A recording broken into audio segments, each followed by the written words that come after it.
नहीं रहा। ये हम नहीं कह रहे हैं, ये महिला आयोग द्वारा करवाई गई नारी रिपोर्ट 2025 में खुलासा हुआ है। जयपुर को असुरक्षित शहर बताया गया है, जहां पर महिलाओं से छेड़खानी और दूसरे अपराधों की संख्या लगातार बढ़ रही है। एक रिपोर्ट इसको लेकर आपको दिखाते हैं।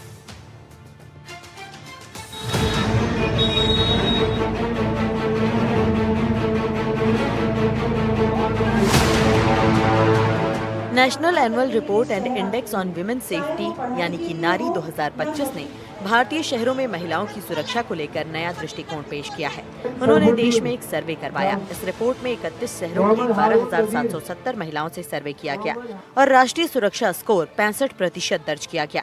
इसमें शहरों को सुरक्षा स्तर के आधार पर हायर से लोअर तक की श्रेणियों में बांटा गया, जिससे शहरी सुरक्षा की असली तस्वीर सामने आई। रिपोर्ट को राष्ट्रीय महिला आयोग की अध्यक्ष विजया रहाटकर ने लॉन्च किया। इस रिपोर्ट में सबसे असुरक्षित शहरों की लिस्ट में जयपुर का भी नाम है। 31 शहरों में जयपुर को 25वीं रैंक मिली है, यानी जाहिर है कि जयपुर शहर महिलाओं के लिए अब सुरक्षित नहीं रहा।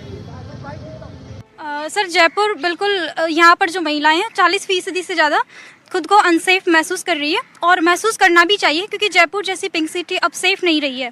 और इसका जो मुख्य कारण है वो ये है कि आज जो हमारा प्रशासन है वो निष्क्रिय हो चुका है। उसको जो रैप पीड़ित महिलाएं हैं उनका जो दर्द है, ना तो उनको वो महसूस होता है, ना उनको बलात्कार पीड़ित महिलाओं की जो चीखें हैं वो सुनाई दे रही है, ना उनको बलात्कार पीड़ित महिलाओं का जो घाव है वो उनको दिखाई दे रहा है। सर, मैं यही अनुरोध करती हूँ सरकार से कि आज जो पुलिस है, पुलिस प्रशासन और जो सरकार है, उसके साथ में जो माननीय न्यायालय है, वो महिलाओं के लिए जो एग्जिस्टिंग लॉज बने हुए हैं, जो भी कानून बने हैं, ना तो उनको ढंग से इम्प्लीमेंट कर पा रहा है और ना ही उनके लिए कोई नई ठोस नीति बना रहा है, और ना ही जो न्यायालय है वो महिलाओं के फेवर में निर्णय ले रही है। तो मैं सरकार से यही अनुरोध करना चाहती हूँ कि वो ऐसे निष्क्रिय पुलिस प्रशासन को तत्कालीन प्रभाव से सस्पेंड करें और जो एक्टिव प्रशासन है, जो 24 आवर्स हमारी सुरक्षा के लिए अवेलेबल हो, उसको अपॉइंट करें। जिन शहरों में महिलाएं असुरक्षित हैं उनमें पटना, जयपुर, फरीदाबाद, दिल्ली, कोलकाता, श्रीनगर और रांची शामिल हैं। सर्वे रिपोर्ट के मुताबिक शहर में 21% महिलाओं का शारीरिक और 10% का मानसिक उत्पीड़न हो रहा है। वहीं 19% महिलाओं को पड़ोसियों की ओर से, जबकि 13% महिलाओं से कार्यस्थल पर उत्पीड़न हो रहा है। सर्वे में 18 साल से ज्यादा आयु की 12,770 महिलाओं की राय जानी गई। देश भर में महिला सुरक्षा को महिलाओं की निगाह से देखने से ये पता चलता है कि औसतन 64.6% महिलाएं अपने शहर में खुद को सुरक्षित महसूस करती हैं, यानी बाकी की 40% स्वयं को सुरक्षित महसूस नहीं करती। जयपुर को पहले सबसे सुरक्षित शहर माना जाता था, लेकिन हाल ही में जिस तरह से नारी 2025 रिपोर्ट आई है उसमें जयपुर को अनसेफ बताया गया है और जयपुर में गर्ल्स और वुमेन्स के साथ लगातार छेड़छाड़ और घरेलू हिंसा की घटनाएं लगातार बढ़ रही है। तो वहीं अब इससे गर्ल्स ने मांग उठाई है कि सरकार उनकी सहायता करे, सरकार उनका सहयोग करे और जगह जगह पर गरीब हेल्पलाइन नंबर चालू होना चाहिए। महिला पेट्रोलिंग जो यूनिट है वो अलर्ट रहनी चाहिए। स्कूल कॉलेज में CCTV कैमरे लगने चाहिए। इसके साथ ही गर्ल्स को सेल्फ डिफेंस की सीख भी जो है वो बतानी चाहिए और अगर कोई ऐसा अपराधी इस तरह की हरकत करता है तो उसके खिलाफ सख्त और त्वरित कार्रवाई करनी चाहिए। तो वहीं विपक्ष ने भी सरकार की मंशा पर सवाल खड़े करे हैं। विपक्ष ने कहा है कि ये वही सरकार है जो कहती थी गर्ल्स अत्याचार को रोकेंगे और आज इन्हीं जो सरकार है इसके राज में महिलाओं पर अत्याचार बढ़े हैं। रिपोर्ट के मुताबिक महिलाओं को रात के समय सुरक्षा की चिंता ज्यादा होती है, जिसका कारण पब्लिक इंफ्रास्ट्रक्चर, जिसमें लाइटिंग, पेट्रोलिंग के अलावा सामाजिक पहलू हैं। वहीं महिलाओं ने अपनी सुरक्षा को बड़ा खतरा बताया है। इसके साथ ही सरकार और प्रशासन से मांग की है कि पुलिस रात के समय पेट्रोलिंग बढ़ाए और पर्याप्त सुरक्षा मुहैया करवाए। सबसे पहले तो ये कि स्कूल्स में जैसे बच्चे स्कूल्स में एडमिशन होता है ना, बॉयज़ हो या गर्ल्स हो, उनको है ना प्रॉपर काउंसलिंग देना चाहिए और 12th स्टैंडर्ड तक उनको सेल्फ डिफेंस मैंडेटरी होना चाहिए, ठीक है, सबके लिए। और हमें सेल्फ डिफेंस के साथ साथ हमें जब भी स्टाफ रिक्रूटमेंट होता है तब भी काउंसलिंग करना चाहिए। और हमें जैसे पब्लिक में हमारी गवर्नमेंट को जो है वो इतने स्टेप्स लेने चाहिए कि जैसे CCTV कैमरास लगाए जगह जगह पर, ठीक है, जिससे कि और वुमेन जो हेल्पलाइन नंबर है और जो भी 112 या 182 रेलवे हेल्पलाइन नंबर, उन सब में हमेशा अवेलेबल रहना चाहिए। और हाँ, सबसे पहले तो अपने लड़कों को सिखाए कि respect a woman not because just she is a woman but because being a man of integrity requires it. DCP west Hanuman Prasad Meena ने बताया कि महिला अत्याचार को लेकर जयपुर पुलिस सूचना मिलते ही तुरंत मौके पर पहुंचती है। गरिमा हेल्पलाइन नंबर लगातार काम कर रही है। जयपुर में निर्भया और कालिका टीम पेट्रोलिंग कर रही है। महिलाओं से जुड़ी शिकायत पर त्वरित कार्रवाई की जा रही है। उन्होंने कहा कि रात के समय विशेष नाकाबंदी की जाती है। असामाजिक तत्वों पर पुलिस सख्त कार्रवाई में जुटी है। देखिए, महिला या बच्चियों के साथ में कोई भी घटना घटित होती है तो इसके लिए एक तो हमने सभी को निर्देशित किया गया है, कोई भी इस तरह की घटना हो तो उसको गंभीरता से लें। SHO 1090 इस पे भी, उस पर हेल्पलाइन है, उस पर भी अब तुरंत उसकी शिकायत उसमें कर सकते हैं। इसके अलावा जो हमारा राजकोप ऐप है उसमें नीड हेल्प है, उसको भी हमने कई, अभी जैसे आपने देखा है कि पूरे जयपुर शहर में माननीय DG साहब के निर्देशानुसार एक अभियान चलाया है।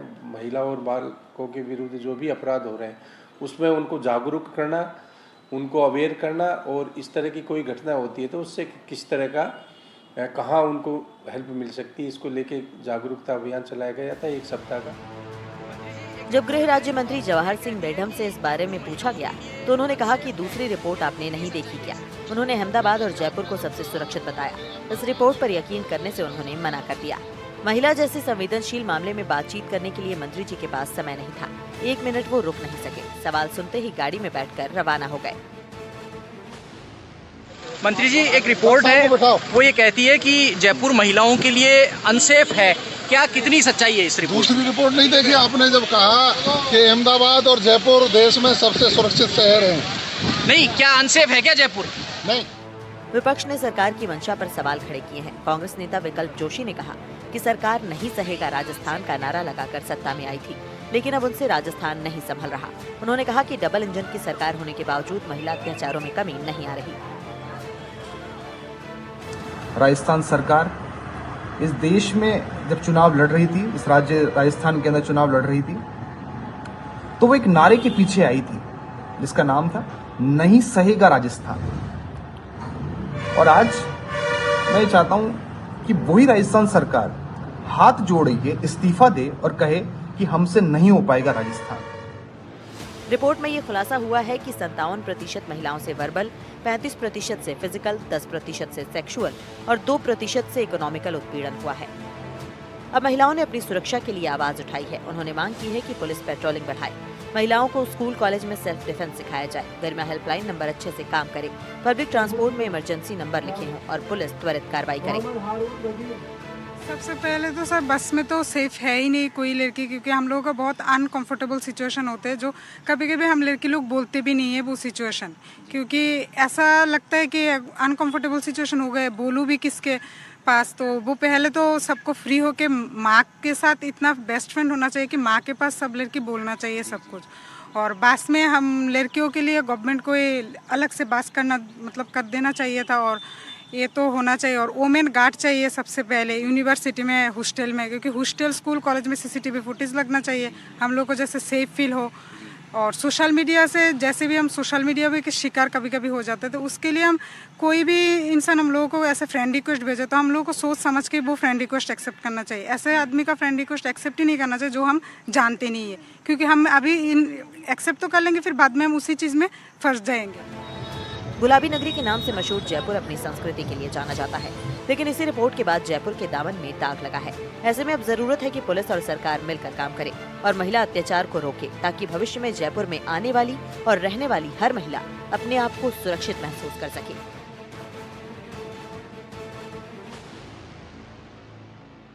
बहरहाल अब गर्ल्स के अलग अलग व्यूज़ है। गर्ल्स की मांग है कि उनकी सिक्योरिटी जो है वो पहले है, सरकार को और पुलिस को उनकी सिक्योरिटी को महत्वपूर्णता देनी चाहिए। विशेष तौर पर अगर रात में कोई गर्ल्स अगर घर से ऑफिस से निकलती है देर रात, तो फिर महिला पेट्रोलिंग ज़्यादा होनी चाहिए, गश्त वहाँ पर ज़्यादा होनी चाहिए और गरिमा हेल्पलाइन नंबर विशेष रूप से चालू होना चाहिए और पुलिस का एक्शन फास्ट होना चाहिए। सहयोगी सुशील के साथ दीपक चावला, NDTV, जयपुर।